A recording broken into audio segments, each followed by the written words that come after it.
आज हम बाइबल की एक अनदेखी कहानी के बारे में बात करेंगे।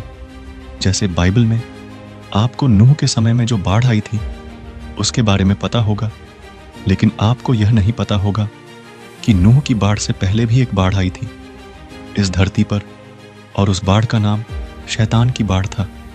यह बाढ़ नूह की बाढ़ से भी बहुत ज़्यादा भयानक और ख़तरनाक बाढ़ थी, क्योंकि इस बाढ़ से धरती के ऊपर जो कुछ भी था वह सब कुछ ख़त्म हो गया था।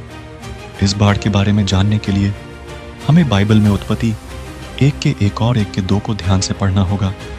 जैसे कि उत्पत्ति 1 के 1 में लिखा है कि आदि में परमेश्वर ने स्वर्ग और पृथ्वी की सृष्टि की। इस वचन का मतलब यह है कि परमेश्वर ने आदि में स्वर्ग और धरती को बनाया। लेकिन उत्पत्ति 1 के 2 में यह लिखा है कि पृथ्वी बेडौल और सुनसान पड़ी थी। ऐसा कैसे हो सकता है कि परमेश्वर ने कोई चीज़ बनाई हो और वह बेडौल बनी हो?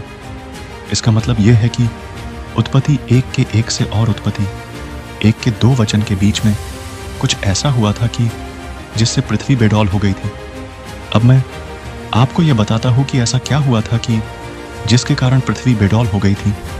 जैसे कि बाइबल में लूका 10 के 18 में लिखा है कि मैं शैतान को बिजली की नाई स्वर्ग से गिरा हुआ देख रहा था।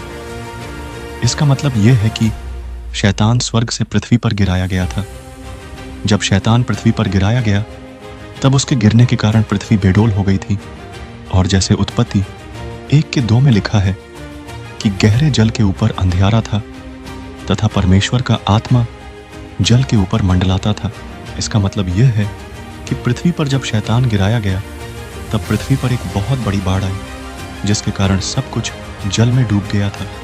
और जैसे 2 पतरस 3 के 5 से 7 में लिखा है कि पृथ्वी भी जल में से बनी और जल में स्थिर है, और उस युग का जगत जल में डूबकर नाश हो गया। इसका मतलब यह है कि जब शैतान पृथ्वी पर गिराया गया तब पृथ्वी जल में डूब गई, और परमेश्वर ने उत्पत्ति 1 के 3 में फिर से पृथ्वी को बनाया और पृथ्वी फिर से नई बन गई। आमीन।